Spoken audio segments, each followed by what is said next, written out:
Sir 2 பேருமே வந்து வரும்போது பயங்கர ஸ்லிம்மா இருந்தீங்க. ஓ தேங்க் யூ. பார்க்கும்போது உங்களை ரசிக்கிற மாதிரி இருந்தது.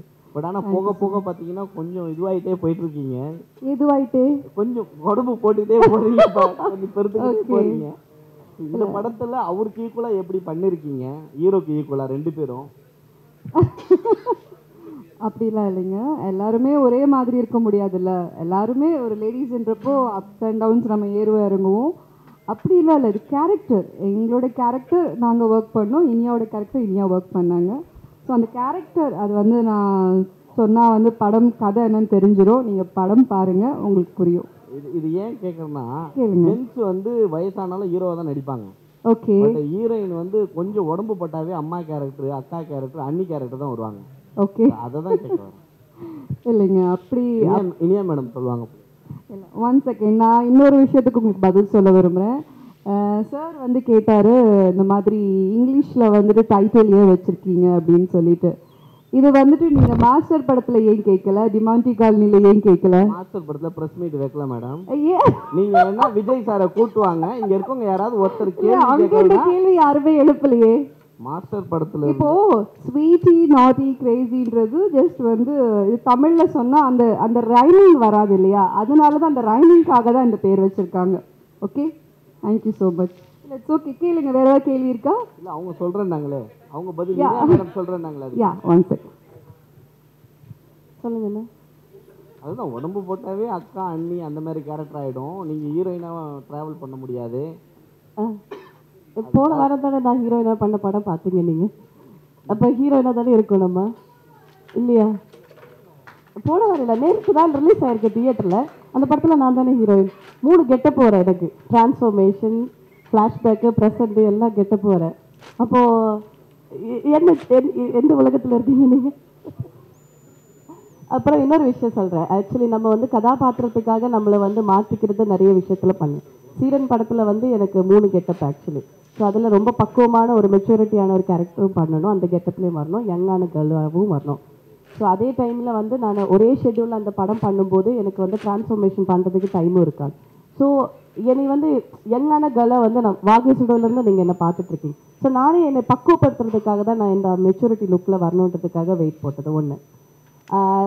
ரெண்டாவது விஷயம் என்னென்னா, சமீபத்தில் எனக்கு வந்து ஒரு நீ இன்ஜுரி அண்ட் ஷோல்டர் இன்ஜுரி வந்துருச்சு. அதனாலே வந்து ஒரு லேசர் சர்ஜரி தேவைப்பட்டுச்சுது. அதுக்கப்புறம் நான் என்னோட டான்ஸ் ப்ராக்டிஸோ இல்லை எக்ஸசைஸோ எதுவுமே பண்ண முடியாமல் ஒரு சூழ்நிலை. இப்போது நான் ரீஹேப் பண்ணிகிட்ருக்கேன். இந்த சாங் ஷூட்டிங்கில் கூட நான் மாஸ்டர் கிட்ட சொன்னேன், மாஸ்டர் நான் ரீஹேப் போயிட்டுருக்கேன், அதனால் கொஞ்சம் ரிஸ்க் இல்லாத சீக்வன்ஸ் எல்லாமே வந்து கொடுங்க அப்படின்னு சொல்லிட்டு. ஸோ இப்போ இன்னொரு படத்துக்காக நான் வந்து கெட்டப் மாற்றிட்டு அடுத்த லுக்கில் வரப்போகிறோம். ஸோ அப்போ உங்களோட சங்கடத்தை எல்லாம் நான் தீர்த்துக்கிறேன். ஓகே. அண்ட் ஹீரோயினாக வந்து ஒரு ஆர்டிஸ்ட் வந்து ஒரு என்னோட அப்பா சொன்ன மாதிரி ஒரு வெர்சடைல் ஆக்டர்னால் நம்ம வந்து ஹீரோயினா மட்டும்தான் பண்ணணும் அப்படின்னு. சட்டசிக்கலான கேள்விக்கு மட்டும் மைக் வாங்கவே மாட்டேன்றாரு. மற்றபடி வந்து நின்று நான் கூறுவது என்னவென்றால் அப்படின்லாம் சூப்பராக பேசுவார் அருண் சார். ஆக்சுவலி வந்து 2 லாங்குவேஜ் எடுக்கணும் சார். ஓப்பனிங் வந்து அங்கே பண்ணோம், இப்போ நம்ம க்ளோஸ் பண்ணும்போது இங்கே பண்ணோம். ஸோ 2 லாங்குவேஜுக்கு கொஞ்சம் காமனாக புரியுற மாதிரி 2 டைட்டில் வந்து ரீச் ஆகிறதும் கஷ்டமாக இருக்குது. இப்போ தெலுங்கில் நான் ரெகுலராக பண்ணிகிட்ருக்கேன். தமிழில் மறுபடியும் இப்போது அறிமா அந்த டைட்டில் பிரச்சனைகள் இருக்குது. என் பேர்லேயே வந்து நீங்கள் பேரை வச்சிங்க அது இதுன்னு ஒரு 1008 கொஷின் கேட்குறாங்க. ஸோ டைட்டிலாவது 2க்கும் காமனாக வச்சுருவோம் அப்படின்னு நாட் இங்கிலீஷில் பண்ணோம். அண்ட் இப்போது நம்ம ஒத்துக்கிட்டாலும் ஒத்துக்காட்டியும் ஒரு படம் வந்து அது என்ன சொல்கிறது, ஒரு இன்சூரன்ஸ் மாதிரி ஒரு ரிலீஸ்னு ஒரு மரணம் தப்புனா கர்ணம் தப்புனா மரணன்ற மாதிரி தாண்டி வரும்போது ஒரு ஓடிடி தான் காப்பாற்றி கூட்டு வருது. இன்னைக்கு ஓடிடி வந்து எல்லா மொழியிலையும் பார்க்குறாங்க. நான் எஸ்பெஷலி நார்த் இந்தியாலாம் போகும்போது வந்து நிறைய படங்கள் பார்க்குறாங்க. சரி, உங்கள் அந்த படம் பார்த்தோம், இந்த படம் பார்த்தோம், இந்த சேனலில் பார்த்தோம், இந்த ஓடிடியில் பார்த்தோம் அப்படின்னு. ஸோ அதுக்கும் ஒரு தகுந்த ஒரு டைட்டிலாக இருக்குன்றதுக்காக தான் இங்கிலீஷ் டைட்டில் போனோம். இதில் தமிழ் டைட்டில் மட்டும் வச்சப்பட்டது இல்லை, தமிழ் பாரம்பரியத்தோடு இருக்கணும், யூ சர்டிஃபிகேட் இருக்கணும். இது நீங்கள் சொல்கிறது பார்த்தா அடல்ட்டு அது இதுன்னு பார்க்குறப்ப வேறு விதமான ஒரு ஹாட்டான மூவியாக இருக்கும் போல தோணுது. ஆனால் தமிழ் பாரம்பரியத்தில் நம்ம ஹாட்டாக இல்லைன்னா எத்தனை பேர் எப்படின்னா வந்திருப்போம். எல்லாமே தமிழுக்கு இருக்கிற ஒரு வீரியம் நம்ம ஆளுங்களுக்கு இல்லாததா நம்ம இத்தனை பாப்புலேஷன் போட்டு எத்தனை பேர் எதிர்த்தாலும் இத்தனை பேர் மறுபடியும் வந்து வரோன்னா தமிழ் வீரியம் ஸ்ட்ராங்காக தான் இருக்கும். சரிங்களா? அதுக்கும் இதுக்கும் இது இல்லை. நான் சொல்ல வரது புரிஞ்சிருக்குன்னு நினைக்கிறேன். ஹாட்டான விஷயம் அஃப்கோர்ஸ் இருக்கும். என்ன சொல்கிறேன்னா, இருக்கணும்லண்ணே, இல்லைன்னா இத்தனை வருஷம் இருக்க விடுவாங்களா சொல்லுங்க. நம்ம ஊர்ல வந்து காலை ஆட்டாம படுத்தாலே வந்து போனோம்னு சொல்லி தூக்கி புதைக்கிற ஊரு, அதுவும் இண்டஸ்ட்ரி உங்களுக்கு தெரிஞ்சது தான். ஸோ கண்டிப்பா வந்து ஒரு அட்டென்ஷன் சீக்கிங்கான ஒரு ஒரு ஒரு அட்டெம்ப்ட் அண்ட் அதுக்கு தான் போகிறது இல்லைங்களா. நான் ப்ரீவியஸாக இன்ஃபேக்ட் இருட்டரியல் மோட்டுக்கு தெலுங்குல நான் தான் நடித்தேன், தமிழோட சூப்பராக ஓடிச்சு. அதுக்கப்புறம் நிறைய டிஃப்ரெண்ட்டான படங்கள் பண்ணுறதுக்கான வாய்ப்பு கிடையாது, ஒரு மார்க்கெட்டை கிரியேட் பண்ணுச்சு. ஸோ அந்த மாதிரி போகிறது அட்லீஸ்ட் திட்டியாவது என் பேரை ஞாபகம் வச்சுருப்பீங்களா? ஹலோ, இப்போ நீங்கள் மேடையில் சொன்னீங்க, கொஞ்சம் வருத்தப்பட்டீங்க, என் பேர் கூட சரியாக தமிழில் தெரியலன்ட்டு. அதுக்கப்புறம் வந்து மென்ஷன் பண்ணும்போது தனுஷை மென்ஷன் பண்ணீங்க, சரிங்களா? ஆனால் தமிழ் இண்டஸ்ட்ரியிலே வந்து எமி ஜான்சனுக்கு ஹஸ்பண்டாக நடித்த ஒரே ஆள் நீங்கள் தான், சரிங்களா? வேறு யாரும் நடிக்கல. இதெல்லாம் வந்து யாருமே சொல்லவும் இல்லை. ஏன்னா நீங்கள் இது சொல்லி நீங்கள் மென்ஷன் பண்ணலாம், நீங்கள் இதெல்லாம் யோசிக்க மாட்டீங்க. இல்லை, நான் இப்போ என்ன சொல்கிறதுன்னா, ஒரு ஒரு ஒரு ஆர்டிஸ்ட்டை வச்சு இப்போ நீங்கள் சொல்கிற மாதிரி வந்து பல பேர் இப்போ நான் கோயம்புத்தூர் தான் போனோம்னா வந்து இப்போ அடையாளமாக சொல்லும்போது அது சொல்கிறாங்க இல்லைங்களா. நான் ஒரு அடையாளமாக வந்து வேற ஒரு அடையாளம் நீண்டிப்போ, அதாவது எமி ஜாக்சன் புருஷன்ற அடையாளத்தை தாண்டி ஒரு அடையாளம் தேடுறதுனால சொல்கிறது இல்லை. இல்லைன்னா சொல்கிறதுக்கு என்ன இருக்குது, அவங்க இன்னைக்கு பெரிய ஸ்டாராக இருக்காங்க, கூட நடிச்சிருக்காங்க, அதில் ஒன்றும் தப்பு இல்லை. அவர் டேரக்டர் சொல்லும்போது சார் இங்கே சொல்லும்போது 3 ஹீரோயினை லவ் பண்ணுன்னு சொன்னாங்க. ஒரு ஹீரோயின் லவ் பண்ணுறது குதிரை கொம்பு, அது கூட 2 லெஜெண்ட் உட்காந்து இருக்காங்க உங்கள் சைடில். எப்படி லவ் பண்ணீங்க சார்? அந்த கதையை தான் சார், கஷ்டத்தை தான் சார் படமாக எடுத்திருக்கோம்.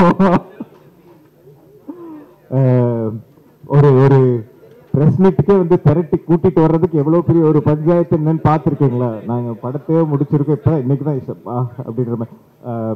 ஆக்சுவலி என்னன்னா, ஜென்ரலாகவே வந்து நம்ம ஊரில் வந்து ஒரு ஜோக் ஜென்ரலாக பத்திரிகையிலையும் பார்த்தீங்கன்னா பிட் ஜோக் வந்திருக்கும். நிறைய கல்ச்சரில் இல்லாதது நம்ம ஊரில் இருக்குது.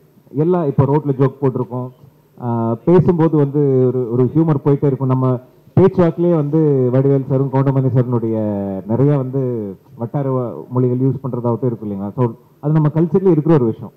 அதே மாதிரி சில இப்போ நான் +1 +2 படிக்கும்போது வந்து எங்கள் டியூஷன் பிள்ளைங்களாம் அந்த பெரிய கிளாஸ் ஆகணும், ஏன்னா அவங்க தான் ஏஜ் ஜோக் சொல்லுவாங்க.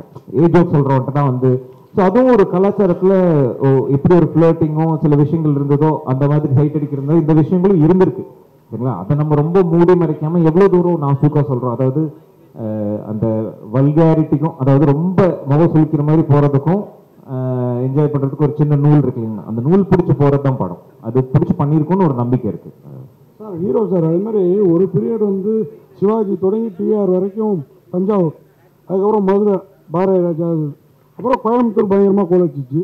இப்போ மெட்ராஸ், இந்த டயத்தில் கோயம்புத்தூர்காரரா நீங்கள் ஜெயிக்கிறதுக்கு என்னெல்லாம் எஃபர்ட் போட்டுட்டு sir?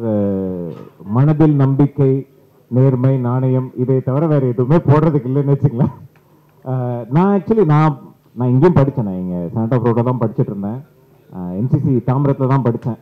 In fact LV Prasad road தாண்டி போனால் எல்வி பிரசாத் ஃபிலிம் இன்ஸ்டியூட் இருக்குது. அந்த இன்ஸ்டியூட்டில் மட்டுமே ஒரு 35 ஷார்ட் ஃபிலிம் நான் நடிச்சிருக்கேன்.